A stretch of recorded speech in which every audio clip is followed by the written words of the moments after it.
I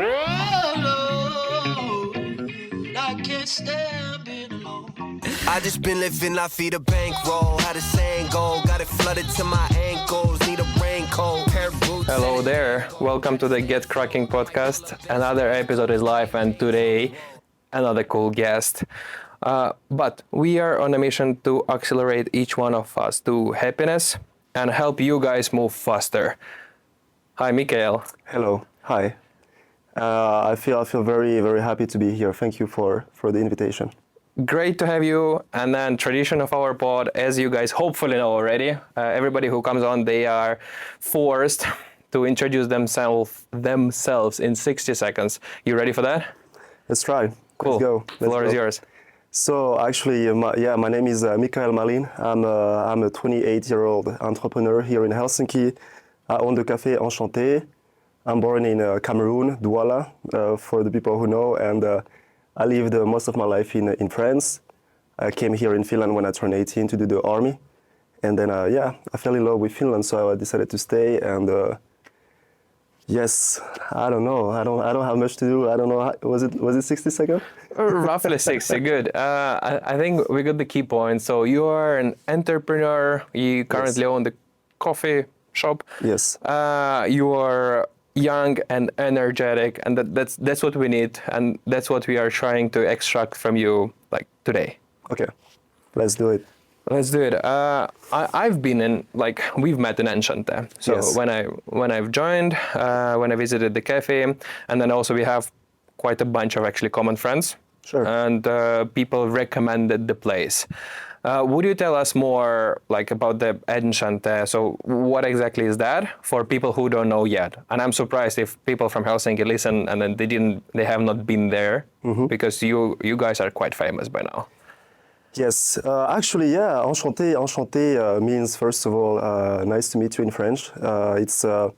It's also the action when the man used to take the woman's hand and kiss it on the top. So we wanted to kind of like teach something to people. Also, it's a French specialty cafe. So that means that we have good quality coffees. We also have pastries, croissant, pain au chocolat, almond croissant.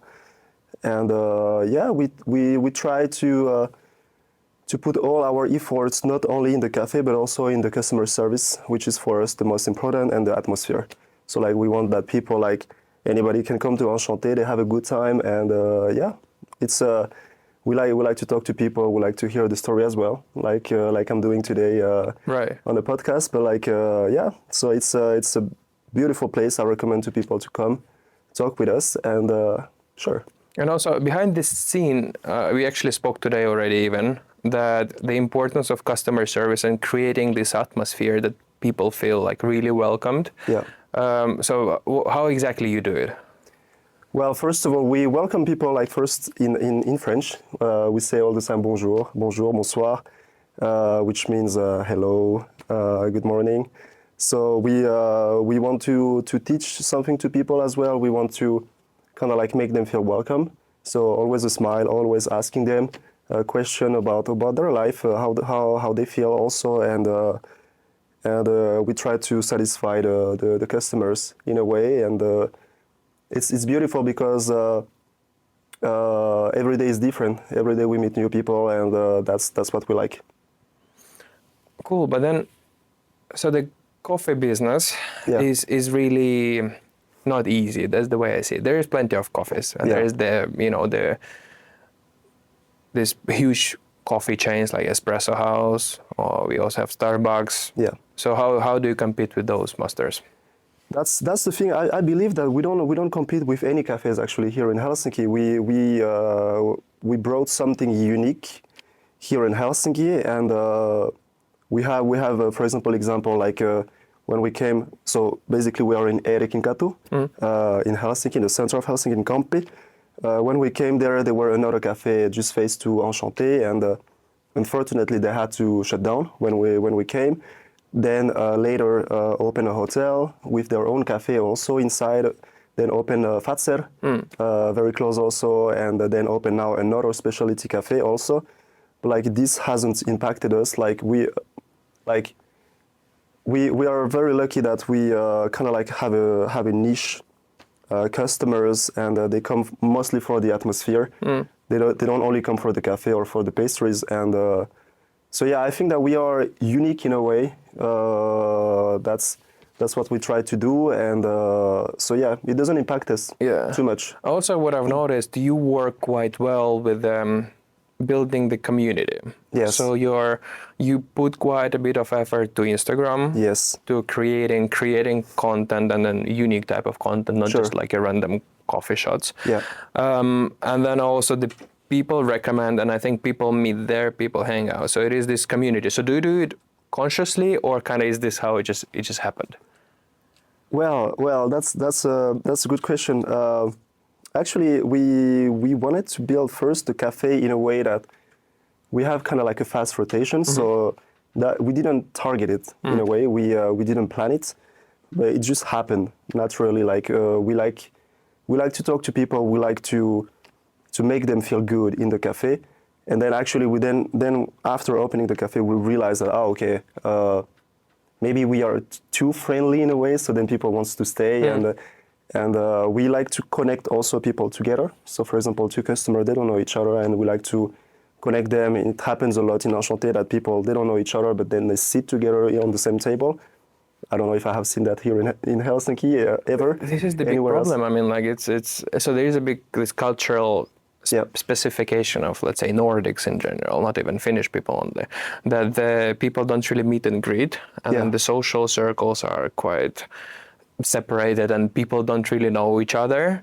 Yeah. And then also we spoke actually on the previous podcast episode, we spoke about the power of community, and how community and interaction between people brings happiness and joy. Yeah. So then in this sense, you are trying to match people and trying to build the joy into their lives. I think this is cool. Yeah, and I feel like, like Nordic people, they are a little bit more reserved. But if you help them, if you break the ice and you say, hey, actually, I know this person, I know you as well. You can just sit together. Then they will go and sit together.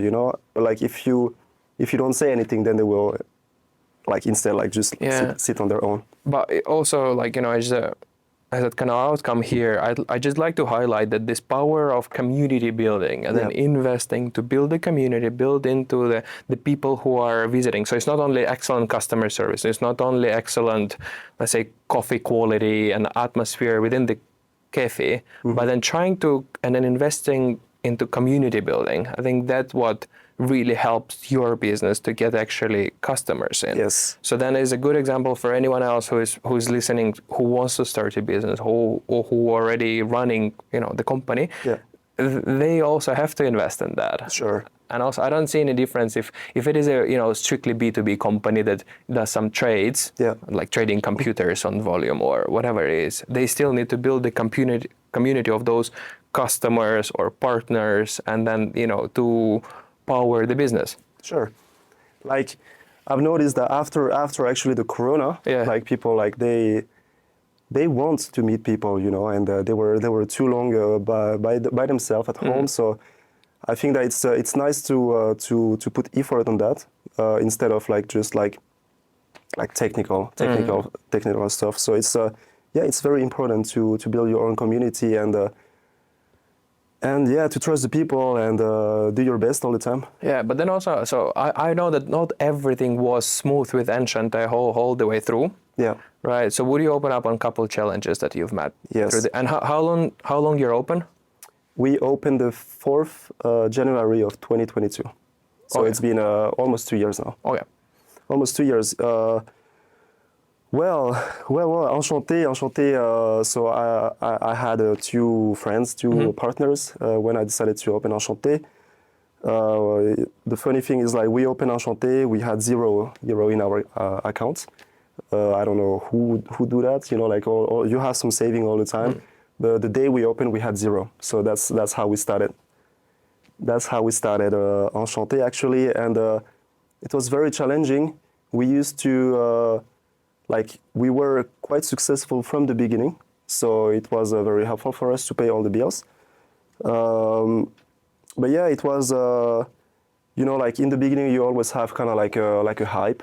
So then everybody comes, everybody wants to see the new place, but then you go a little bit down.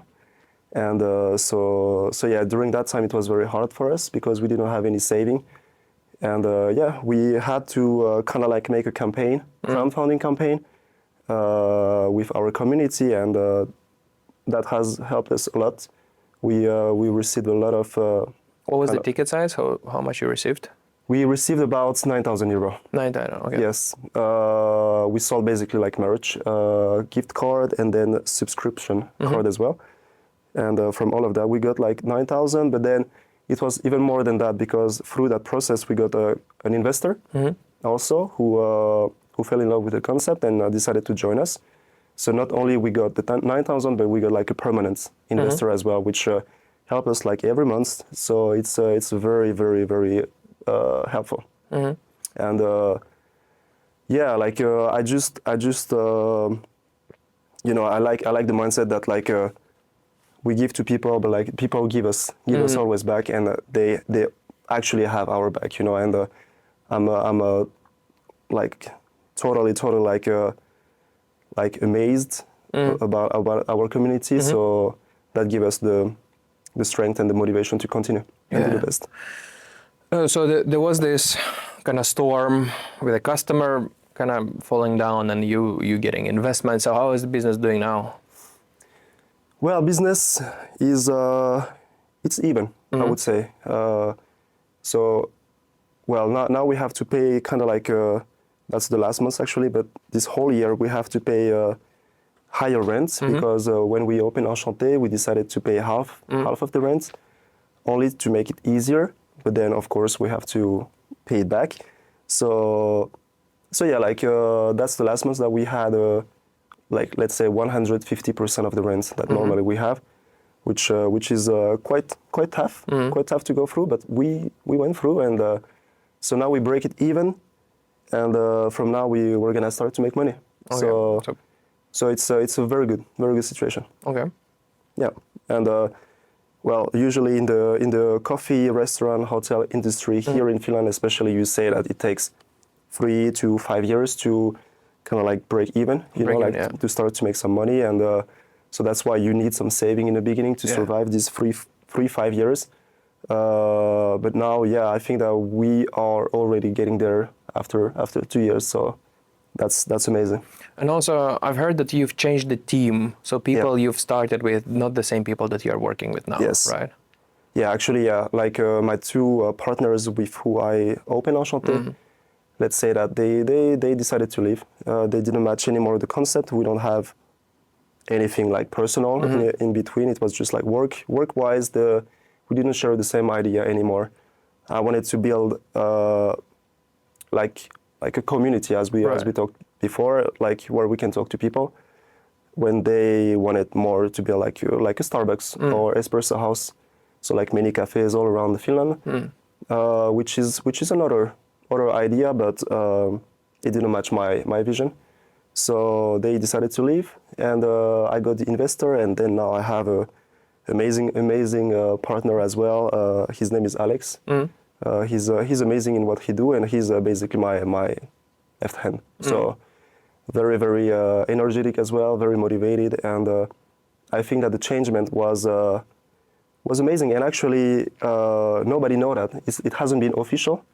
I didn't communicate on the changement, but now people know. Like people know. I think people have guessed because they don't see anymore the previous owners. But yeah, so I'm very happy with the team that I have now. Exclusive for Get Cracking podcast. Exactly. So the news goes live. And by the way, I've met Alex. Let's say same time I met you. Yeah. And then this is super true. He's super energetic, and you see the passion in his eyes. Yeah. And also I've seen the content he's producing. So he's really into it. So I think it's a change for better. But then again, to highlight, nothing goes smooth and easy. So you've opened already like 3 years. You had the money problems. You had the partnership problems. Yes. And you had the rent problems and then this rent that what you explained, it's about actual, financial modeling and financial forecasting, because you had one approach and then it didn't really work out, or it's all mess. So, but then I'm happy to see that you are kind of strongly going through that. Yes. Of course, there is other surprises all the time. You know, like there is many things you can only learn when it happens. Unfortunately, you are not prepared. But like yeah, we have to improve a lot of things. Let's say like in the building to make the place even better. So I will not say what, but we have a lot of things to improve, and yeah, so it's a constant challenge. Yeah. Even though the things are going better and better, it's still Let's challenging do all the this. time. Could you share a couple learnings or a couple things that you would do differently if you would have this 3 years again, in addition to what we already kind of spoke? Yeah. Okay. So I think that I will not open Enchante as fast as I did. I think that I would save more money, and I would have some saving on the side. That was maybe one of the mistakes, but then it makes the beauty of it, you know. But yeah, definitely this. Then of course I would think better with who I want to have a business, because we talked briefly in the beginning that okay, this is the line I want to take. This is the path I want to take, and but we didn't talk it through like deeply. So I would say that you need to be prepared, and you need to have very good people around you, and you have to be sure. Yeah. You have to be sure, and well, one of the other advice also maybe like it's friends and business is not always the best combo, you know. So it's nice to know the person, but not to be too close, you know, with the person, because like it's hard to say things like directly, or when the things go a little bit worse, it starts to become like very personal in a way, like you can target easily, that's your fault, you know, and so it's not nice to point someone, and so it's nice to have kind of like a distance in between business owners, and yeah, so that these are maybe the things I would change, and of course I think I would change maybe also the location, because that was a surprise also. We took basically like a location, we renovated everything ourselves, but then we knew that okay, you need to build this specific thing to have a cafe, you know, and we didn't know all of these, so we could have saved a lot of money if it was already a kind of like a space ready for a cafe. Right. These are really good practical tips, you know, for everyone who is going into the business. Yeah. And I think those also works not necessarily for a cafe. So it's for any other small business. Sure. The financial planning with whom you actually go, and like what is your team, what is your partnership, and you know how do you approach it. And also I think you said not that fast about the money, but then also it might also refer to some other plans. So we all hear that like start getting things done, and we all want to move faster. Yeah. But and then we should. That's what I believe. You should go and you should do those kind of mistakes. But then sometimes you just need to do more research. I'm not completely saying that you go slower or you delay, but you just do more research or more maybe analytics, you know, beforehand. Totally. And especially with who you do the business. Yeah. Because like you know, like I didn't expect. I mean, I had an idea about, you know, when you start a business, the first year or even the first 2-3 years, you are 24/7 there, and basically it's you choose your girlfriend or I don't know. You get married, yeah. Yeah, for real, and so it needs to match perfectly in a way, like because after it's too late, and then you have to kind of like go separate ways, and that happens a lot. Actually, that happens a lot. I have a lot of friends, entrepreneur, and you know, like you reach a point with some people, and then you go on separate ways, and then like to go higher, you need to find other people, you know, and but that's the life, that's the business, and like very very careful with who you start the business. How do you feel about the community in Helsinki? So you have like entrepreneur friends. What do you feel about the entrepreneurial community, and do you have enough access to people? I believe that like Helsinki is full of talent. Like it's a city that is growing. Also, Finland in general, it's growing a lot. It's amazing, like how, like if you want to be the best, you have to work very very hard to be the best, because like somebody else is gonna do it. And yeah, like Helsinki is I think it's booming at the moment, and it's gonna boom even more in the future. There is a lot of possibilities, opportunities, and people are hungry in a way, and they want to succeed. So it's very nice. It's very nice, and to have a cafe in Helsinki, you know, you have the chance to meet all of them, because everybody comes, have a chat or Everybody have a needs coffee. Exactly, exactly. So it's, I have met a lot of them, people like who wants to make cafes, also people who wants to make an app, people who wants to go like you know, like there is many paths, but it's amazing, because like that's what kind of like give me the motivation to continue. So it's amazing.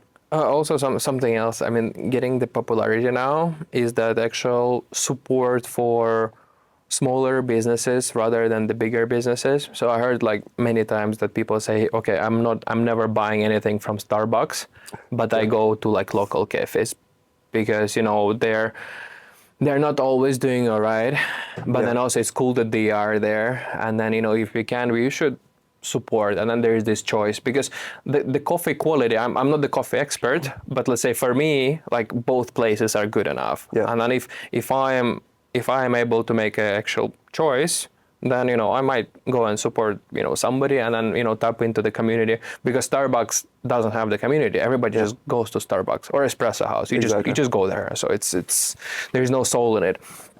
Cool. But then something else. Okay, last thing about the Enchante. You mentioned the chain, and then the future many cafes in Finland, for example. So what are we waiting for? What do you have in your mind? Ooh la la, I have many things actually, not only Enchante related, but I want to make Enchante bigger. That's a fact. Maybe find a bigger space, because now we get to the point already that we don't have enough space for the customer.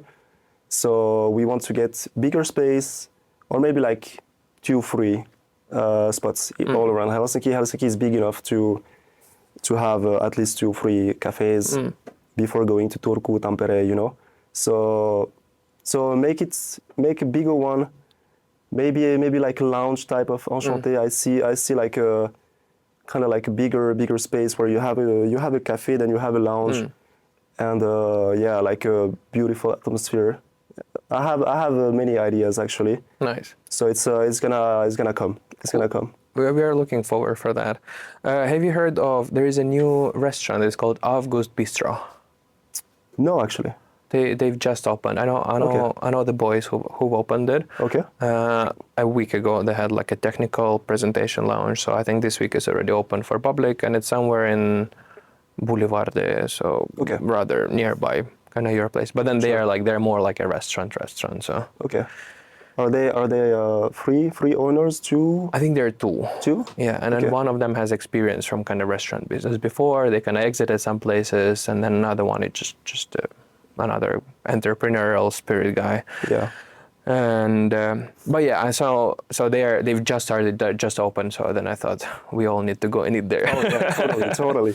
You know, I've seen an article not too long ago. I saw like how many restaurants close in a month in Finland, and I don't have the number in my head anymore, but that was crazy actually. Yeah. So it's good that we have actually people also opening, because like we'll get to the point that we don't have a place to go eat. But this is the fact, it's really not easy. So I think it's not easy like anywhere in the world, but then also it's not easy in Finland just due to some, you know, specialities of the country or the market or the customers. So I think you really need to feel and understand like what are those to actually open up something that will be long-term desired. Sure. Otherwise, you know, you're ending up in the initial hype. You're cool, and then it goes down, and then you're just closing. So luckily, you pass this kind of initial dip. Would you maybe share more like about yourself before Enchante? Like, you know, what made you go to like Enchante, or what are the Yeah. key things in your life? Well, basically, I'm born in Cameroon. So in 1994, it was a very, very poor country in Cameroon. I used to live there until I was 5, so I have few souvenirs in Cameroon. But like I've seen like what is to be poor, like very, very poor, and to not have basically anything. Sometimes you couldn't even eat. So basically, I was always kind of like already thinking, how can I eat? Even though I was 5-year-old, you know, I was so I kind of like developed always kind of like a mindset of how can I survive? How can I, you know, like find a way to do what I want to do, you know? And so then from Cameroon, I moved to Finland. From 5 to 7, I moved to Jyväskylä, and it wasn't easy when you are a little bit like different, you know. Back in the days in Jyväskylä, especially, it was tough. So a lot of like racism, for example. So then I learned like how to kind of like handle this type of situation, and always kind of like I always try to find a positive in a situation. So it didn't impact me too much. I was just like not understanding why people are like this towards me, but fine, good. Then I moved to France, south of France, with my father. He started a business in the south of France until I turned 11. Then he passed away, actually, and so it was tough. It was tough for me also. And then I remember, actually, that's crazy, because so my parents, they were separated. I was living with my Finnish dad and my grandparents. So his parents, and I say Finnish dad because like that's also you will understand later why I say Finnish dad. But so then I went on a holiday with my mom.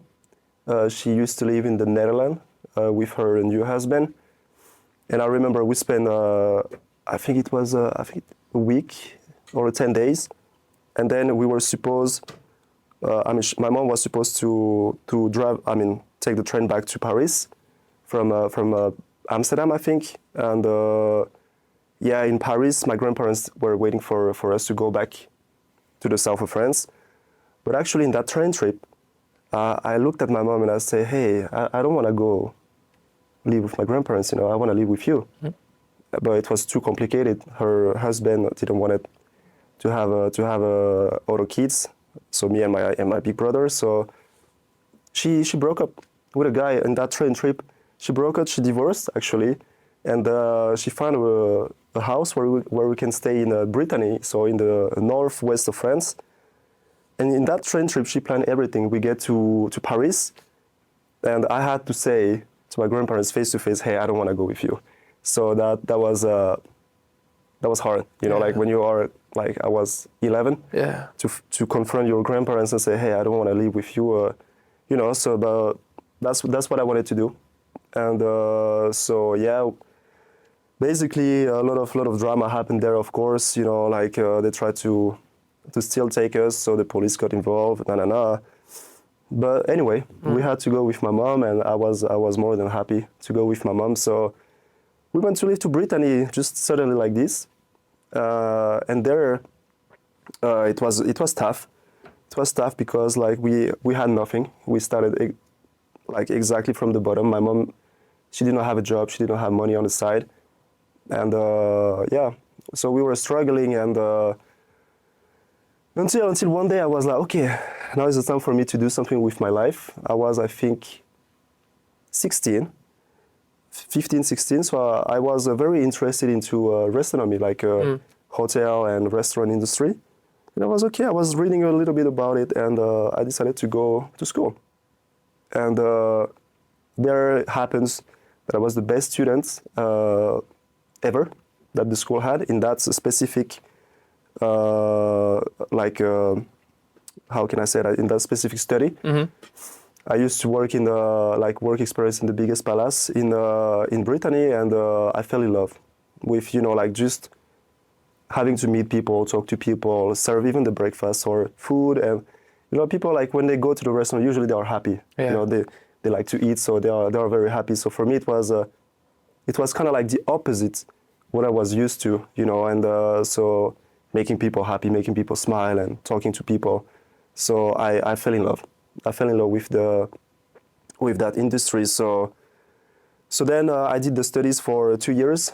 It was kind of like gastronomy, let's say that, like what you have here in Finland, which is usually 3 years or 2 years and a half. But I fasted, you know, like the studies, so I can make it to the army in Finland, because the army called me in between. So I came in Finland, in Kajaani, and not easy, huh? Kajaani. I don't know. Have you been in Kajaani? I mean, yeah, not that I didn't spend that much time, but yeah. Because I don't recommend anybody to go to Kajaani. That's wow, that's very special. But anyway, you know, I did the army in Kajaani. That was funny. I didn't speak a word of Finnish, Right. so it was funny just to kind of like meet people. Was there like in the army? Have you been in special kind of unit with like non-Finnish speakers, or was it just normal? Like, Oh no, I was with the Finnish speakers. Because you I know? heard that they have this kind of units that are like not, they're people with not really good Finnish, or who are like not completely native Finnish, or they use more English, so it kind of helps. So yours Well, was like completely Finnish. Oh yeah, it was. It was. Yeah. Especially I was in pioneri, which is I don't know how to say that. It's like basically people who put bombs and throw grenades, and you know, so they are very like patriots. They like Finland, and they, you know, so they told me many times, hey, we are in Finland, so you gotta speak Finnish. And I'm like, okay, sure, I understand, you know. But I have a funny story with that actually. The first time we get to go out, you know, so I was in a room with eight people with me, and the first time you happen to go out, you have to send somebody from the room, and you have kind of like to go in an office where there is all the higher ranked guys that are waiting in the room, and you have to give a huge speech, you know, like saying like me from this room, na, I'm asking to go out, can I get the permission, blah blah, all that in Finnish, you know. But my room, they sent me, you know, because I didn't speak Finnish, so they wanted to make a joke, so they sent me there. I went there, I knocked on the door, I opened the door. They said, oh man, yeah, just go out. Just go out. You don't have to say that sentence, you know. So a lot of things like this. It was funny in a way. Of course, in the moment it was tough to be in the cold of Kajaani and to not understand a word. But now when I think about it, it's been amazing. Amazing. But then after the army, of course, I wanted to leave Kajaani. I was kind of like hesitating, should I go back to France or should I try a bigger city, you know? And so I moved to Helsinki, and amazing. Helsinki was amazing, like not too big city, not too small city. Everything works, you know, super easy life, no stress. People are good, like happy. They also respect your space. You have the beach, you have the forest, you have kind of like everything here in Helsinki. So I fell in love with Helsinki, and I decided to stay here. And so I decided to clean, to start to clean hotel rooms. I did that for a year and a half. Not the easiest job, huh? Not the easiest job. Like you have to wake up at 4:35 to start working at 6. Until sometime 5, 6 p.m., you know, so very hard. Is there a norm? So was there like, you know, you need to go in and you need to prepare 10 rooms? Well, like it depended about, hours, or? Yeah, like it depended about how full the hotel was. But sometimes I had, you know, like you have the people leaving the hotel, and then you have the people staying in the hotel. So you have like a mix of rooms. For example, let's say you have to clean 15 rooms completely. Then you have added to that like 15 rooms. You have to bring new towels, new bed sheets, etc., etc. And but it's very hard because you have like 15-20 minutes to clean one room. So it's tough, you know. It sounds super like physical. You need to kind of carry, you need to kind of wipe things, and you know you need to maintain. I was always kind of impressed with like I heard that this is a tough place to be, let's say, and I was impressed of people who are there.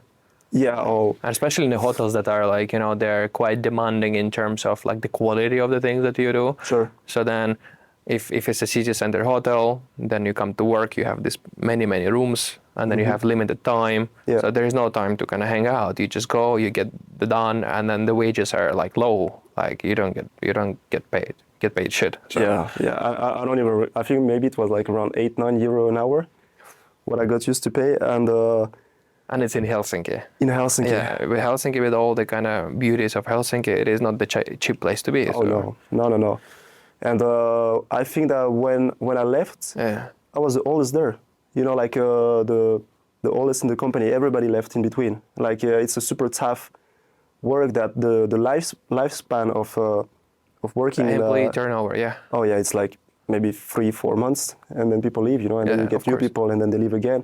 So like it was tough, but I think it was a very good first experience. You know, so it kind of like set on me to okay, is it that hard to earn money? You know, like in this life, and well, from there, I realized that what I liked in like cleaning the rooms was more like when I met the customer. You know, like when I had to spend like few minutes with them, talk to them. So I decided to stay in the same industry, but to go more on the breakfast side. You know, so I started to serve the breakfast. Right. Then I became a waiter. Then I became Have you learned quality? Like, I think so. Now, when I was listening your story, Yeah. it seems that through this hard work, you potentially learn the quality of things and what do they result for. Is this true? Oh yes, totally. And you know the value of like the work itself, you know, and so it's a very like it's very like how can I say that? It's you learn a lot Yeah. quickly, you know, and so that's that was very helpful for me now. After opening Enchante, I was used to very hard work. So for now, it's like having the own business. It feels like a luxury, you know. Like, of course, I work more hours, but I do what I want to do, and yeah. So it was kind of like a whole process. Like I started like very down from the ladder. Then I went to be a waiter. Then I used to work in a sushi place as a waiter as well. Then from there I worked in a cafe. I became a manager in the cafe, like a shift leader first. And then from there again, a grade. And actually I worked for Espresso House also for almost 2 years. So I've seen what is a big chain as well. Yeah. And that's where I decided to open my own cafe. Like, because I like to take time with my customer, you know, and there we didn't have the time that we wanted. Now I really understand. So you really have seen like what it is to work in this industry. You've Yes. really seen the thing from inside, and you not only seen, but you actually done yourself through the different kind of different roles in the big and the smaller places, in the different, like in the hotel, in the coffee place, in the sushi place. Yes. So then it's an accumulation of the experience that, like, later on can lead to your. But then, so the two things I'd like to highlight here is that the learning from the industry from the inside, I think this is necessary. The one thing is the learning from the industry is necessary, and the second thing is it seems that you have this urge for growth and for development. Yeah. So you did change the places, and you got to the manager. So I think manager is not the same as the cleaner in the hotel. So manager have like already kind of the better wage. I don't know how good it is, but like better wage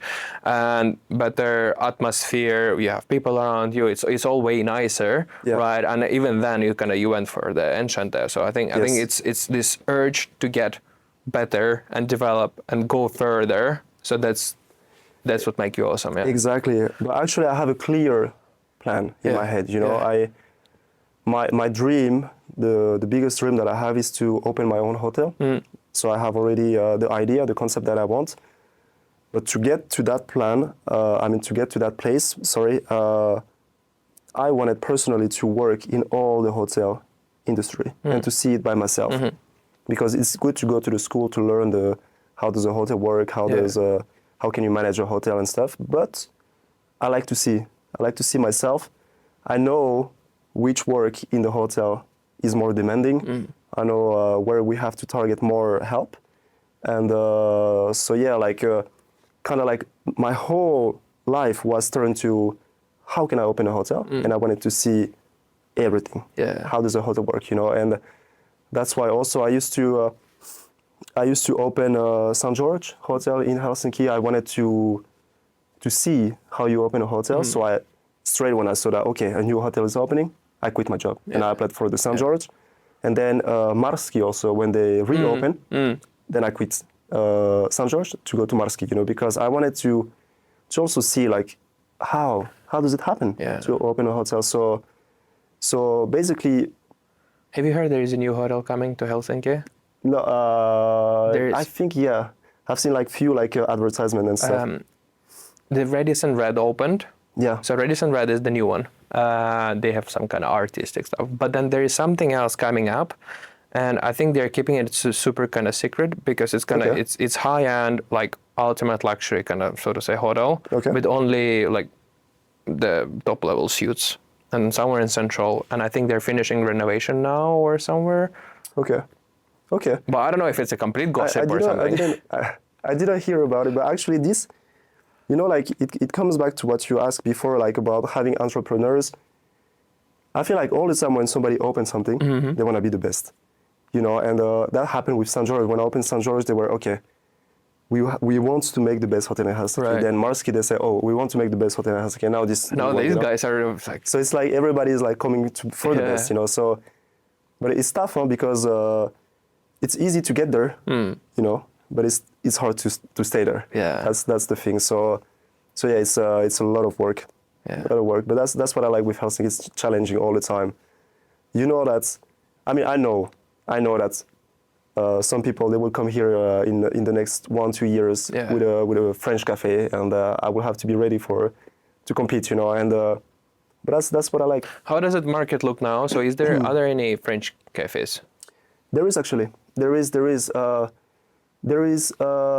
from what I know, there is two French cafes which open after we open. There is one called Le Paris and the other one is called Le Jardin in Lautassaari. They are both more kind of like targeted in the pastries, you know, like French products. And I mean, they both have like a beautiful atmosphere as well, but I think that the main thing that the target is pastries, you know, and so luckily we don't compete with them. So it's like we have our own kind of like vibe, and that's what I like. Cool. And also, so this is also like now you highlighted, and I'd like to highlight as well that this niche thinking and then filling in something really specific. So you know your concept, and you work towards this concept that is kind of not really existing in Finland, and then with existence you can you make people happy. So love it. That's what I like. I think the discussion can go for like a long. And then thank you so much for like sharing your childhood story. I think it sounds like not easy and challenging. Yeah. But then also clearly I see your optimism kind of looking back. You highlighted like, okay, this was fun, this was not easy, but and I think these are all things that formed your personality and who you are now today, and then you know they only made you kind of better. Are there any, let's say, you know, topics you'd like to maybe now share or discuss before we close, or something you like listeners to know or understand? So what I like in the life and what I like to teach to people is try always to stay positive. You know, like no matter what is happening. Like I think that there is always a reason why it's happening, and try to stay positive. And we have skipped a lot of things, like you know, I lost my little brother a couple of years ago. That's also a crazy story, but like then many things. My dad is not my dad. I have another dad, you know, and so I have experienced all the stuff. What is it to lose people? What is it to struggle? What is it to not eat for days? But all of that, it's you know, like always stay positive, no matter what. We are lucky to be here in Finland, in Helsinki, beautiful country. We're lucky to have all the time food, be good, have good people around us, people like with who you can be safe, you know. And we have to think that it's not always the same. It's not always the same everywhere, and so that's my mindset. Like always positive, no matter what is happening, always positive, and that's why I have my little brother here, Rami, to who I try to teach, you know, a lot of things, and yeah, like hard work and stay positive. That's my message. Right. Mikael, thank you so much for sharing your story, your perspective. And I really agree with you that, like, you know, the positive attitude and optimism on the way through the learnings, through the difficult times will actually get you where you want to be, and all this, the failures, the tries, and you'll get there. And also I wish you all the best on this journey, and I'm sure you will get there. And maybe once you start your kind of, you know, new venture, new project, we get you back here so you kind of share how is the journey going. Where do people go to connect with you? So where do you want them? So basically, in Enchante Café. Enchante Café, on Instagram, Enchante Café with a, I never know how to underscore, call that. Under? You know the line, you know the underline. Underline. Enchante Café underline. And my private Instagram is Imiksu, so IMMIKSU. And I want to invite all the listeners, so I will give 15% discount on everybody who comes to Enchante if they mention that podcast, and for the coffees and for the pastries. So I wanted to also offer something to the people, and just come to Enchante. We're gonna have some nice coffee, and yeah. Great. All the links will be in the descriptions. Come to Enchante Cafe in Central Helsinki. Yes. Say them that Get Cracking podcast, and you know you get the discount. And Totally. say hi to Mikael and everybody who is in there. Thank you so much for being with us, and have a great day. How the saying go, got it flooded to my ankles, need a raincoat. Pair of boots and a dang bow, gotta stay flow. I might pull up in a stagecoach playing Beethoven. Whoa.